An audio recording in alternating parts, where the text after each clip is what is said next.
Добрый день, мои хорошие! Вы на канале Светланы Лосевой, и это канал о вязании. Сегодня я предлагаю вам связать вот такой модный джемпер с воротником поло. Я бы его так охарактеризовала, как легкий спортивный стиль, но вообще, мне кажется, этот джемпер идеален для повседневной носки. Во-первых, в гардеробе сейчас каждой современной женщины есть брюки, да, и под брюки этот джемпер с таким воротничком как нельзя кстати.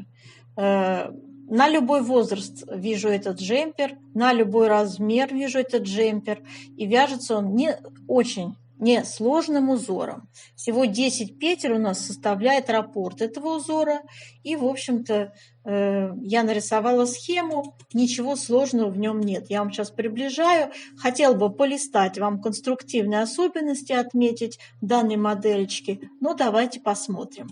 Итак, смотрим. Значит, воротничок у нас с вами. Смотрите, конструктивно будет выглядеть вязание вот этой части. То есть самый сложный по переду сформировать вот этот воротничок пола. Да?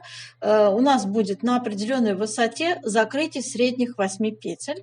И далее каждая половиночка будет вязаться раздельно по переду. Здесь предусмотрен скос плеча. Мы будем в выкройке, он предусмотрен, небольшой, на 4 сантиметра всего в высоту. Здесь же будет формироваться вырез горловины по переду и по спинке. Как это сделается с закруглением, подробно рассказываю в описательной части, в расчетной. Там что не переживайте, все получится. Да? Ну и затем, значит, когда будет уже сборка изделия, мы будем с вами вот здесь поднимать петельки. Я предлагаю резиночку 1 на 1 использовать. На высоту 3 сантиметра вяжем по одной стороне планочку, по другой стороне планочку. Затем здесь все это аккуратненько сшиваем, как вот в оригинале, смотрите. Затем на круговые спицы набираем вот так по вырезу горловины, спинки и переда петельки, отступив. То есть петельки начинаем набирать от середины вот уже сформированной вот этой планки. Да? Планку, кстати, можно сделать двойной. Но насчет того, что она будет толстовата, стоит задуматься. Возможно, одинарной достаточно будет вполне. Вот здесь, кстати, сильно не затягивайте, но это уже с опытом приходит. Итак, подняли петельки для выреза горловины, по вырезу горловины и вяжем воротничок. Воротничок предлагаю вязать одинаковой высоты. Мне кажется, так более эстетично смотрится. Они как здесь. Здесь, в общем-то, концы, видите, они более длинные, вытянутые. Но нет, мне так не нравится.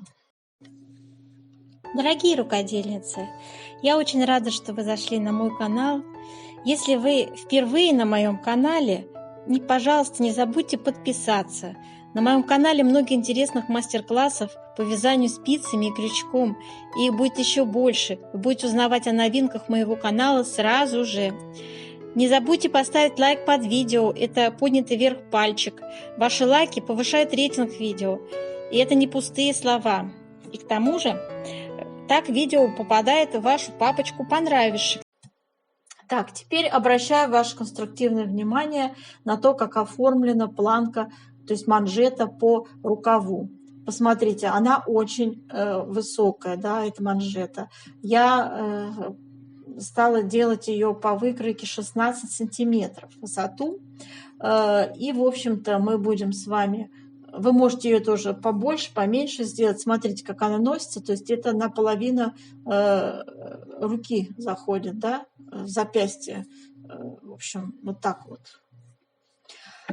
Так, и здесь пышный такой идет у нас рост петель сразу после планки и вяжется рукавчик. Все это я как бы предусмотрела в сегодняшнем описании. То есть вот такие моменты. Но то, что у нас свободный крой, это очевидно, да, видно. Давайте дальше полистаем, смотрите. То есть носить ее можно как вот по-современному сейчас в штанишки, да, туда заворачивают.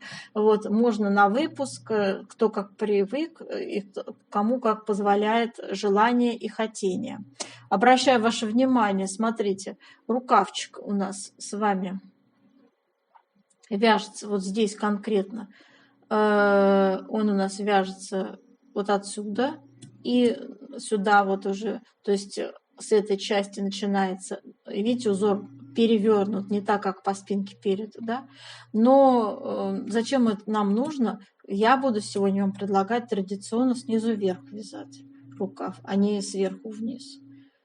Здесь будет предусмотрен небольшой такой окат, ну, чисто импровизированный окат рукава по выкройке. Ну и скос плеча я уже говорила будет, да. Так, теперь давайте спиночку посмотрим. Смотрите, вот у нас такая спиночка. Ну, тоже здесь все очевидно. Широкий крой, в общем, широкий рукав, спущенное плечо. Все очевидно, да. Ну и воротничок.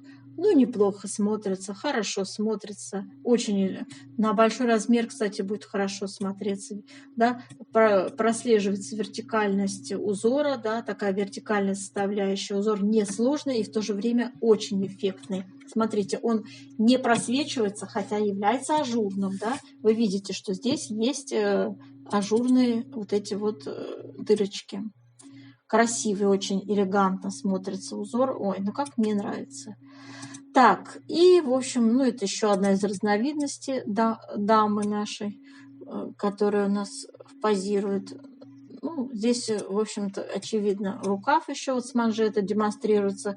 Здесь широкая часть такая начинается узором, да. Красиво, кстати, придумал дизайнер. Мне нравится вот такая красивая задумка дизайнерская. Так, ну, наверное, и все, да. Вот такой еще вариант фотографии. Узор очень красивый, несложный. Сочетание косы с ажуром очень всегда во все времена популярно. Поэтому, думаю, беспроигрышный вариант. Вы будете неотразимы, девочки, и красиво, и элегантно, стильно, модно, современно. Много эпитетов для данной модели я подобрала. И еще легко вяжется. Это самый, наверное, главный вариант.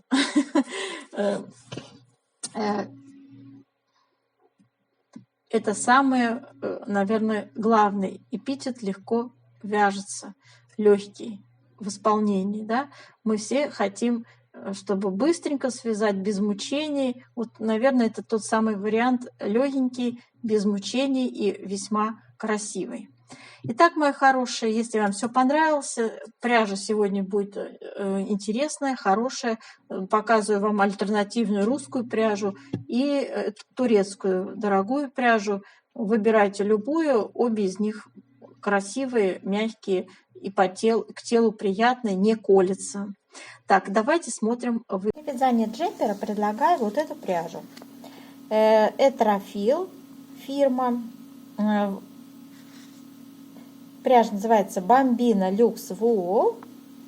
Итальянская лицензия у нас используется. Это турецкая пряжа с шикарным составом. 60% шерсть мериноса, 40% акрил. В 50 грамм 160 метров. Вот такого цвета она у нас, такого нежненько-голубого, небесного цвета. Спицы используем 3,5. И вот так выглядит наш узор. Здесь связано 3 раппорта в ширину, 2 раппорта в высоту. Приближаю вам этот узорчик. Он довольно легко вяжется, несложный, но очень эффектный. Такие рельефные косички, я думаю, в общем-то, девочки, вы свяжете без особого усилия. Хотела бы вам еще порекомендовать как альтернативу вот такую пряжу Comtex белорусская серия Classic. Также полушерстяной у нее состав. Она очень мягкая, хорошо скручена, немножко пушится.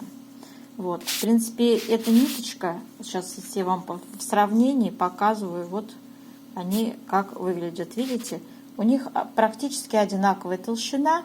И, в общем-то, мало различий. Если будете вязать и покажете, что дороговато вот эта пряжа турецкая, можете воспользоваться русским аналогом. Вот такая пряжа, белорусская. Мягенькая абсолютно, не колется абсолютно, то есть ее на тело можно носить. Так же, как и эту пряжу, это тоже очень шикарная, абсолютно не колющаяся пряжа. Схема узора выглядит вот таким образом. Составляет 18 рядов в высоту раппорт и 10 петель в ширину. Здесь традиционно вертикальная черточка – это лицевая петля, горизонтальная черточка – это изнаночная петля. Вот этот знак показывает у нас перекрещивание направо 4 петель, а это перекрещивание налево 4 лицевых петель. Кружочек – это накид, и треугольничек прямоугольный – это 2 вместе лицевой с наклоном влево, и этот зеркальный 2 вместе лицевой с наклоном вправо. Вот и все условные обозначения, все доступные, понятные. Прошу за мазню прощения, которую я просто вначале сделала, как вот по логике вещей, да, мы делаем наклоны в левой части обычно в левую сторону, да, но потом поняла, что лучше сделать как в оригинале. Я об этом вам говорю и показываю. Когда будем вязать узор, я вам об этом показываю. Так что принимайте выбор для себя. Хотите как в оригинале, тогда эта схема соответствует, или как по логике. Левая сторона вяжется с наклоном влево, правая с наклоном вправо. Имейте это в виду, девочки. Так, дальше у нас идет выкроечка. Вот такая выкроечка. Я вам здесь без размеров ее показываю, то есть чтобы вы понимали, как конструктивно выглядит изделие. У нас все снизу вверх вяжется, каждая деталь отдельно, и все сшивается, да. Скос плеча предусмотрен. Вот здесь будет еще планка, да, формироваться. Я все рисую, показываю в размерах в расчетной части. После того, как свяжем образец и рассчитаем плотность вязания. То есть там все у нас идет, весь разбор полетов и все основные расчеты, расчетные части. Это конец видео, девочки. Сегодня мы рассматриваем с вами размеры 42, 44, 46, 48, 50, 52.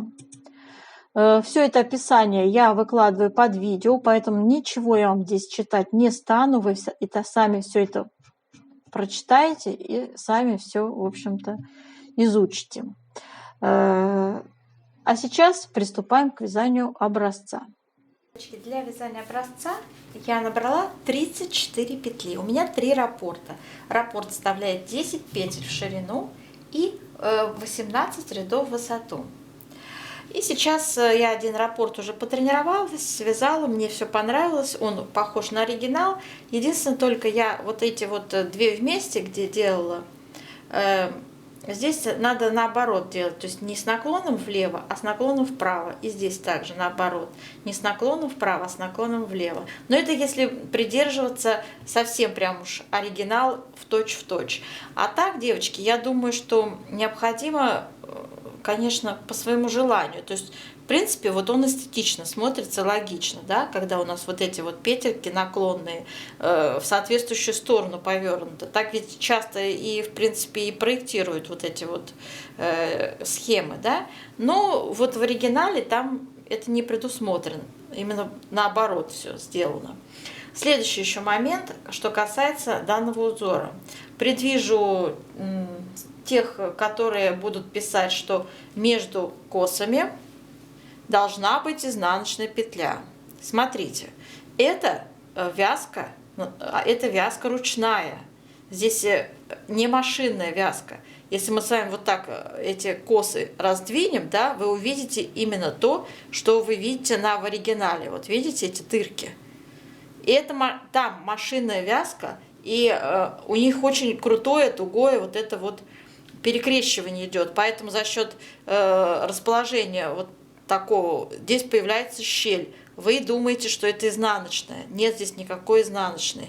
Просто в ручном вязании здесь все сглажено. Видите? Если, конечно, мы так будем расширять, будет казаться, что есть изнаночная.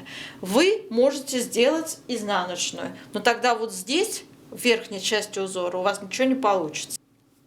Для вязания образца я рекомендую сделать 2 вспомогательных ряда, а не сразу переходить на вязание узора. Да? У нас в самом первом ряду будет перекрещивание в узоре по схеме, поэтому, чтобы это перекрещивание было более удобным, удобоваримым, да, сделайте, пожалуйста, 2 вспомогательных ряда. Свяжите таким образом кромочные, 2 изнаночные 8 лицевых, снова 2 изнаночные, 8 лицевых, 2 изнаночные, 8 лицевых, и заканчиваем все 2 изнаночными для симметрии кромочной. Вот свяжите так первый ряд, второй, как смотрят петли, и затем переходим к раппорту узора. Первый ряд показываю вам. Значит, кромочную сняли, 2 изнаночные. Далее 4 петли перекрещиваем направо. 4 петли я снимаю на правую спицу и делаю таким образом, что 2 петли у меня за работой, вот так я их сзади, видите, за работой, а следующие 2 петли с помощью правой спицы я отправляю направо и одеваю на левую спицу. И все 4 вяжу лицевыми. Мы сделали с вами перекрещивание 4 петель направо. Связали 4 лицевые. А следующие 4 петли перекрещиваем налево. Все 4 петли снимаем на правую спицу. Первые 2 будут перед работой. Высвобождаю теперь уже за работой 2. Вот видите, они там. С помощью правой спицы я их аккуратненько, таким образом, беру и возвращаю на левую спицу. Все, перекрестили. И вяжем как 4 лицевые. 1, 2, 3, 4. Все. Далее вяжем 2 изнаночные. Девочки, вот смотрите, у нас был раппорт 10 петель. Мы с вами связали 10 петель, и сейчас 2 изнаночные, это начало уже второго раппорта. Такой же раппорт вяжем еще раз. 2 изнаночные, 4 петли перекрещиваем направо. Первые 2 за работой, следующие 2 перед работой. Поменяли местами, вяжем как 4 лицевые. Следующие 4 петли перекрещиваем налево. Снимаем 4 петли. Первые 2 перед работой, следующие 2 за работой. Поменяли местами и провязали как 4 лицевые. 1. Сейчас тут 2, 3, 4. Так. Следующий раппорт. Третий раппорт вяжем снова 2 изнаночные. 4 петли перекрещиваем направо. Сняли 4 петли на правую спицу, 2 за работой, следующие 2 перед работой, все 4 вяжем лицевыми. 4 петли перекрещиваем налево, сняли 4 петли, первые 2 перед работой, следующие 2 за работой. Поменяли местами, все 4 вяжем лицевыми. Все, третий раппорт связали. И для симметрии 2 изнаночные добавляем, крайне левая, кромочная тоже изнаночная. Вот таким образом у нас с вами получается узор. Переворачиваем наше вязание на изнаночную сторону. Здесь вяжем все петли, как они у нас смотрят. Все четные ряды являются изнаночными и вяжутся, как смотрят петли. Вяжем третий ряд узора. Он очень простой. Смотрите, кромочную сняли, вяжем первый раппорт. 2 изнаночные и 8 лицевых. 1, 2, 3, 4, 5, 6, 7, 8. Все, раппорт связан. Далее второй раппорт. 2 изнаночные, 8 лицевых. 1, 2, 3, 4, 5, 6, 7, 8. Второй раппорт связали. Третий вяжем 2 изнаночные, 8 лицевых. 1, 2, 3, 4, 5, 6, 7, 8. Связали третий раппорт. 2 изнаночные для симметрии, кромочная, изнаночная. Все. 4 ряд вяжем, как смотрят петли. 5 ряд у нас с вами, девочки, повторяет 1 ряд один в один. То есть сейчас мы с вами вяжем 2 изнаночные и затем в раппорт 4 петли перекрещиваем направо, 2 за работой, следующие 2 перед работой, все 4 вяжем лицевыми. И далее 4 петли перекрещиваем налево. Сняли 4 петли, первые 2 перед работой, следующие 2 за работой. Поменяли местами, все 4 вяжем лицевыми.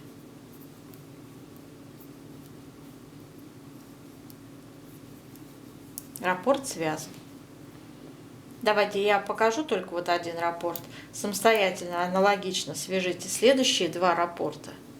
Вот, с перекрещиванием.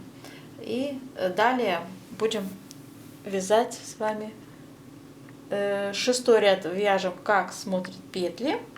В 7 ряду встречаемся. 7 ряд вяжем с вами. Показываю раппорт узора. Кромочную сняли, 2 изнаночные, 8 лицевых. 1, 2, 3, 4, 5, 6, 7, 8. Это был 7 ряд раппорт. Ну и далее повторяем 2 изнаночные, 8 лицевых. Самостоятельно вяжем до конца ряда. Затем у нас с вами будет 8 ряд, как смотрят петли. И встречаемся в 9 ряду. 9 ряд у нас с вами такой же, как 1 был и 5. То есть мы сейчас с вами делаем перекрещивание по 4 петли направо, 4 петли налево. Итак, вяжем. Кромочную сняли, 2 изнаночные, 4 петли перекрещиваем направо. Сняли 4 петли, первые 2 за работой, следующие 2 перед работой, поменяли местами, все 4 вяжем лицевыми. Следующие 4 петли перекрещиваем налево. Сняли 4 петли и поменяли их местами. Первые 2 петли перед работой, 2 следующие за работой. И все. И также вяжем 4 лицевые. Раппорт связан. Повторяем. Следующий раппорт 2 изнаночные и меняем петельки местами по 2. Первые 2 за работой, следующие 2 перед работой. Все 4 вяжем лицевыми самостоятельно. У нас 11 ряд. В 11 ряду немножко все по-другому меняется. Больше у нас перекрещивания здесь не будет. И мы вяжем уже тут накиды. Смотрите, первые 2 петли идут изнаночные в раппорте. Затем 4 лицевые. 1, 2, 3, 4. Делаем накид и 2 вместе лицевой с наклоном вправо вяжем. И 2 лицевые остались в раппорте. Связали раппорт. Далее также повторяем второй раппорт. 2 изнаночные, 4 лицевые, накид, 2 вместе лицевой с наклоном вправо. 2 лицевые. Второй раппорт связали. Третий раппорт вяжем 2 изнаночные, 4 лицевые. Делаем накид, 2 вместе лицевой с наклоном вправо и 2 лицевые. Связали. Третий раппорт. 2 изнаночные для симметрии, кромочные, изнаночные. Отлично, связали. 12 ряд переворачиваем, вяжем, как смотрят петли, накиды провязываем изнаночными. 13 ряд вяжем. Раппорт 2 изнаночные. Затем вяжем 1 лицевая, 2 вместе лицевой с наклоном влево. Накид, 2 лицевые. Накид, 2 вместе лицевой с наклоном вправо, лицевая, связали раппорт узора. Второй раппорт также повторяем: 2 изнаночные, лицевая, 2 вместе лицевой с наклоном влево, накид, 2 лицевые, накид, 2 вместе лицевой с наклоном вправо, лицевая, связали второй раппорт. Третий раппорт у нас также 2 изнаночные, лицевая, 2 вместе лицевой с наклоном влево, накид, 2 лицевые, накид, 2 вместе лицевой с наклоном вправо, лицевая, связали третий раппорт. И остался 2 изнаночные. Для симметрии кромочная изнаночная. Переворачиваем 14 ряд, вяжем, как смотрят петли, накиды провязываем изнаночными. 15 ряд, 2 изнаночные,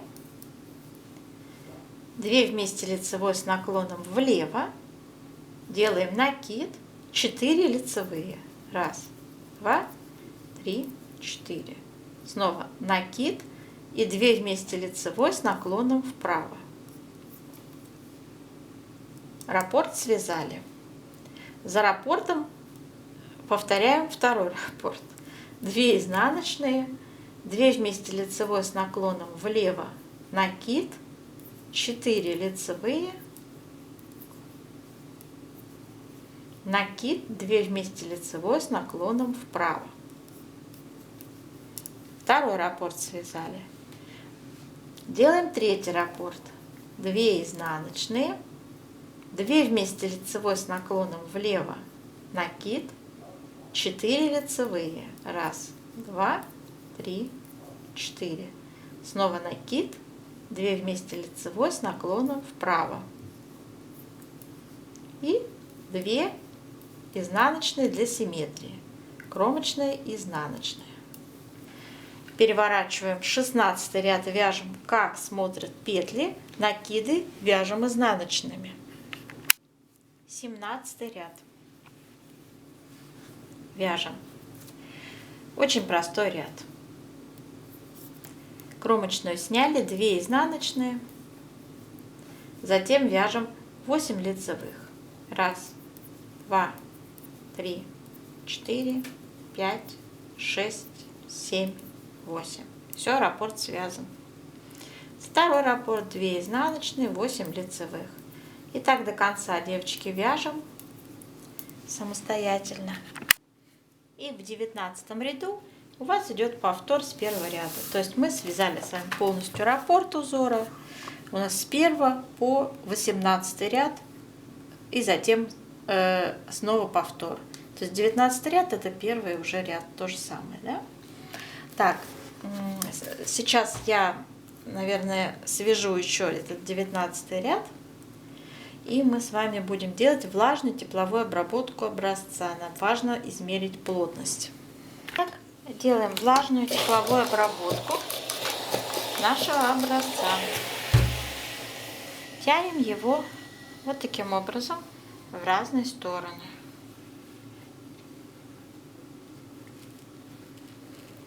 Нам надо обратить внимание на то, что у нас вот эти вот кромочные тоже участвуют в расчете, поэтому их надо постараться выпрямить. То есть вот таким образом пройтись по ним, а то они очень сильно закругляются у нас. Косы должны быть рельефными, ни в коем случае их не надо отпаривать там как-то, да, не нужно этого делать. Так, все. Оставляем сохнуть нашу красоту в таком естественном состоянии. Наш образец, когда он высох, на ровную поверхность. И простой линейкой измеряем его ширину. Стараемся, чтобы у нас и были включены наши вот эти кромочные. У меня вот получается, девочки, 15,5 сантиметров ширина образца. Мы набирали 34 петли. 34 делим на 15,5. Получается вот такое число. Ну, 2,2, да?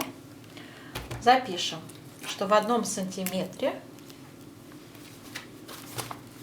плотность по горизонтали в 1 сантиметре 2,2 петли умещается. Теперь дальше по вертикали измеряем высоту нашего образца. Также его укладываем. Вот так все у нас как было по горизонтали, по вертикали. И измеряем его длину. 16 сантиметров. Теперь считаем ряды. У меня получилось 39 рядов связано в образце. И мы делим на 16 сантиметров. Вот такая плотность по вертикали. 2, ну можно сказать, давайте запишем 2,45. Все-таки здесь вот явно в сторону 45 идет. И запишем, что в 1 у нас сантиметре 2,45 ряда умещается. Сейчас с этими цифрами продолжим расчеты. Вот такой вот выкройку мы будем использовать в сегодняшнем расчете. Рассматриваем традиционно размеры 42-44, ширина спинки и переда 50 сантиметров. Размер 46-48, ширина спинки 54,5 сантиметров. И 50-52-59 сантиметров. В петельном эквиваленте на узор будет приходиться 110 петель первый размер, 120 петель и 130 петель. Но набирать мы будем для планки на 15 петель меньше, 95, 105, 115. Вот, высота планочки у нас по переду и спинке будет 10 сантиметров. Резиночка 1 на 1. Вяжем снизу вверх планочку и затем переходим в последнем изнаночном ряду прибавки, делаем 15 петель и равномерно, естественно, и переходим на вязание узора. Как распределяем узор на этом количестве петель? Вот здесь я нарисовала, девочки. На первый размер у нас с вами идет 10 раппортов плюс 8 петель плюс 2 кромочные. На второй размер идет 11 раппортов плюс 8 петель плюс 2 кромочные. Ну и на третий размер идет 12 раппортов плюс 8 плюс 2 кромочные. Вот смотрите, объясняю на примере первого размера. Значит, начинаете с кромочной и вяжете 8 петель. И вяжете 8 петель вот таким образом. Вот эти 8 петель без изнаночных. Вот. То есть это наша с вами, собственно, вот эта часть, которая узорная. Да? Вот эти 2 изнаночные, это как бы промежуточные такие. Тут разделяет вот эти вот наши узорные мотив. Так, и получается вот эти 8 петель вы вяжете, и затем пошли раппорты подряд 10 штук. 1, 2, 3, 4, 5, 6, 7, 8, 9, 10. Раппорт у нас составляет 10 петель, да? Вот. А вот начинать будете только вот с этого узорного мотива. Завершаем все кромочной. Связали 10 раппортов, завершаем кромочной. В сумме это 110 петель. Для второго размера у нас на 1 раппорт больше, а расположение точно такое же узоров. Начинаете опять с этого мотива узорного, и далее у вас идет 11 раппортов плюс 2 кромочные. Для третьего размера 12 раппортов подряд, и также начинаете с 8 петель узора, да? То есть еще раз показываю, вот эти 8 петель, где у нас сам мотив идет, а изнаночные опускаем, не нужны они. Так, вот таким образом у нас распределились петли, и, конечно же, у вас вопрос, откуда я их взяла, ну, почему именно столько. Объясняю для новичков, скажем так, или кто впервые на моем канале, потому что все остальные девочки, которые давно подписаны, уже прекрасно знают эту прописную истину. Откуда берем петли? Смотрите, девочки, у нас на примере первого размера вот 50 сантиметров, да, ширина спинки переда. Помните, мы с вами не случайно вычисляли плотность по горизонтали 2,2 петли в 1 сантиметре. Сейчас мы с вами 50 сантиметров умножим вот на это число 2,2. 50 на 2,2 будет, вот видите, вот откуда берется 110 петель. То есть вы ширину умножаете на плотность по горизонтали. То же самое касается вертикальной плотности. Любой размер по вертикали на вашей выкройке. Ну, какой возьмем размер? Предположим, вот берем вот этот размер. Вот 10 отнять 4, это скос плеча. Итак, общая длина изделия, смотрите, 58 первый размер, 59 второй размер, 60 сантиметров третий размер. И вы, девочки, вот эти размеры можете поменять по своему желанию. То есть я это беру для среднего роста, эти мерки. И вот теперь на примере первого размера, смотрите, 58 отнять 10 сантиметров нижняя планка и отнять 4 сантиметра скос плеча. То есть до скоса у нас идет от планки до скоса 44 сантиметра.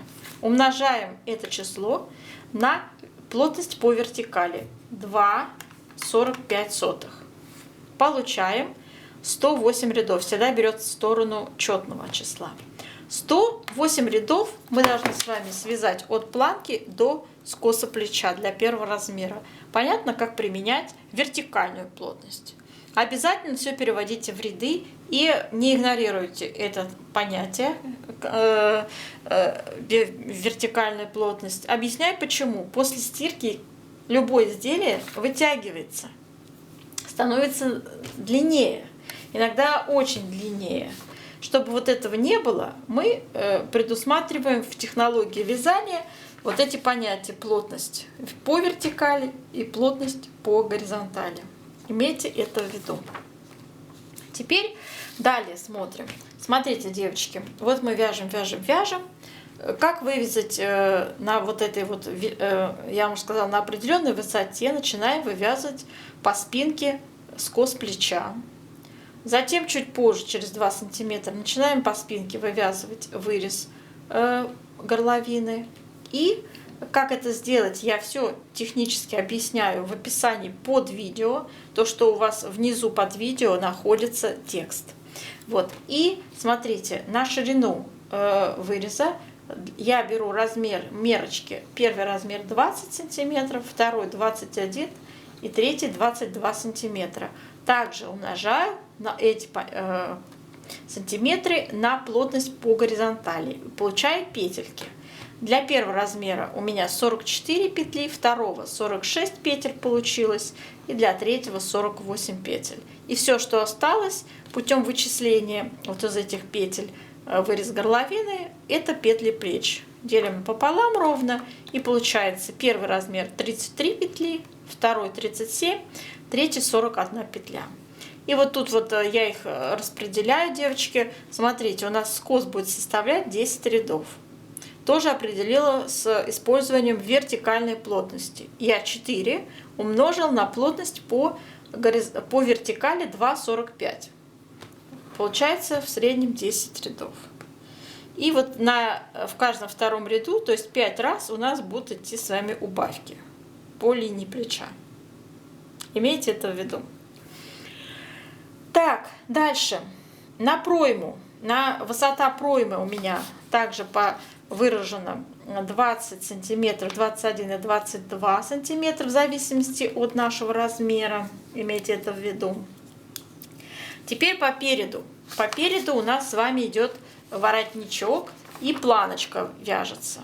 Как это сделать, я тоже подробно описываю в своем описании, в инструкции по вязанию. Вот только вам сейчас параметр расскажу. Планочку начинаем формировать с вами на высоте 33, 34, 35 сантиметров.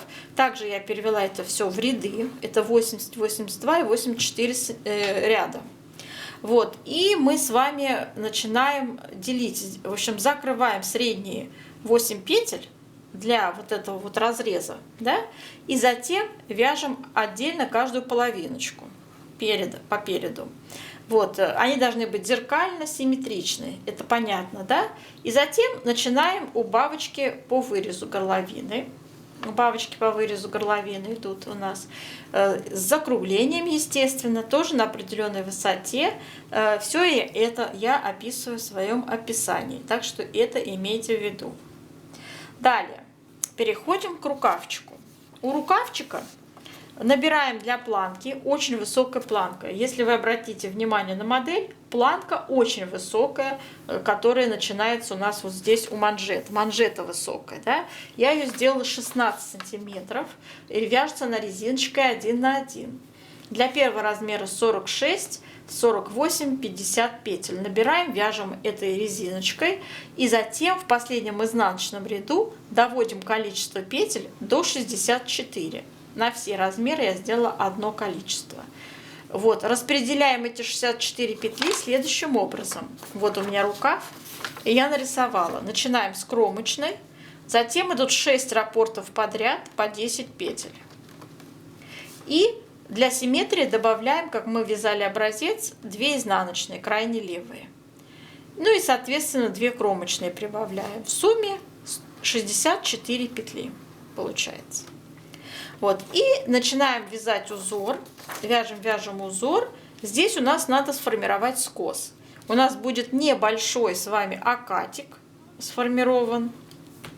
Вот, очень маленький, на 8 рядов всего в высоту, такой своеобразный крошечный акатик, но я разглядела его в оригинале модели, поэтому я его делаю. Но вы можете проигнорировать его, да, и закончить вот таким образом. Здесь все закончите одной линией, закрыть, не формировать этот акатик. Это все по вашему желанию. Самая широкая часть рукава, по моим расчетам, с учетом плотности, смотрите, если ширина первого размера 40 сантиметров, второго 42 и третьего 44, это вот из высоты берется, да, проймы, понятно, да, умножаем это все на 2. Вот, то в петельном эквиваленте также с использованием нашей плотности по горизонтали, смотрите, 40 сантиметров умножить на 2 и 2 плотность, 88 петель. Понятно, да, откуда это берется? 88 петель, 92 петли и 96 на третий размер. Мы с вами должны достичь вот этих цифр путем прибавки по скосу. Встает вопрос. Высота скоса определяем, да? Но здесь, в общем-то, я сделала общую длину рукава 50 сантиметров с учетом того, что вот у нас манжета идет по рукаву, да? И здесь вот такой вот, вы видели, такой пышный наплыв идет из вязаного полотна с узором, да, идет наплыв этот. И, в общем, его тоже надо учесть. И я сделала 50 сантиметров, а не 46, как обычно. Вы имеете это в виду, что, ну, вы можете для себя это все отредактировать. Прикиньте, девочки, как это будет выглядеть для вашего размера, для вашего роста. Я вот вам сейчас для примера показываю 50 сантиметров, общая длина вместе с планкой, да. И вот у меня что получается? У меня получается, что вот эта часть от планки до аката 30,5 сантиметров. Также я перевела в ряды. И получилось 74 ряда, ну, умножила на вертикальную плотность. Вот. И путем, значит, вычислений из 88 петель, вот первый размер, отнимаем то, что у нас узор по низу, 64 петли, и эту разницу делим на 2. Получается, на каждый скос надо прибавить 12 петель. Это я вам на примере первого размера рассказываю. И далее, вот эти 74 ряда высота скоса мы делим на эти 12 петель, которые надо прибавить. Смотрите, что получается. 74 разделить на 12 петель. Получается число 6 целое. То есть мы будем делать прибавки с вами равномерно в каждом шестом ряду прибавка. И так делаем 12 раз по одной петле справа и по одной петле слева. Это понятно, да? Так всегда формируется скос. Ну, для второго размера прибавляем 14 петель, для третьего 16 петель. И все это будет описано в описании, пожалуйста, в виде текста почитайте. часто возникает вопрос, что делать с этими петлями, которые вот мы прибавляем. Ну, поскольку, когда, в общем, чтобы не заморачиваться, облегченный вариант, просто включаете либо это в изнаночную гладь, да, там по логике вещей у нас же будет, смотрите, здесь изнаночная, 2 изнаночные, здесь 2 изнаночные, да, по логике включаем в изнаночную гладь. Это самый легкий способ. Не по логике можете включать в узор. Но это будет, наверное, ну, может быть, кому-то и надо, но я бы сделала изнаночную гладь. Так, что еще я вам не рассказала? Вроде бы постаралась все рассказать. Надеюсь, что мои объяснения были доступны и понятны. Если что-то недоступно и непонятно, девочки, не печальтесь, можно все это почерпнуть, какие-то дополнительные данные в интернете. Я думаю, что несложно, в принципе, конструкция несложная. Может, кого-то будет пугать вот вывязывание по переду, вот этого вот воротничка и так далее. В принципе, я дала описание, только не стала говорить, сколько на воротничок. Это все-таки надо опытным путем определять, сколько петелечек набрать на воротничок, да? Сколько петелечек набрать по планочке. Смотрите, по планочке будет тоже вязаться дополнительно. Потом, когда собирается сборка, петли плеч сшиваются и начинается формирование выреза горловины вот с этим воротничком, да? Здесь мы будем с вами вот по этой части набирать петельки и вязать резиночкой 1 на 1 с каждой стороны на высоту 3 сантиметра планочку. Вот. А затем воротничок у нас будет начинаться на круговые спицы, набор совершаться по краю, вот здесь в половину вот этой нашей планочки. Обратите внимание, как воротничок формируется. Он берется не от краешка, а именно от половиночки ширины планочки. Вот. Это такой нюанс важный. Ну, вам в помощь будет и сама модель, я вам ее приблизила, да, вы все внимательно рассмотрели. В принципе, включите какой-то свой творческий там потенциал, может быть, вы что-то свое там придумаете, может, кто-то захочет какой-то кругленький воротничок, а может, вообще вы не захотите воротничок и тоже сделаете просто планочку здесь по вырезу, да. То есть по желанию. Творчество всегда я приветствую, какую-то свою изюминку вносить в любое изделие. Очень мне приятно, и я всегда это делаю, если честно. Не люблю, вот, знаете, точь-в-точь копировать. Я желаю вам удачи, мои хорошие, и до новых встреч!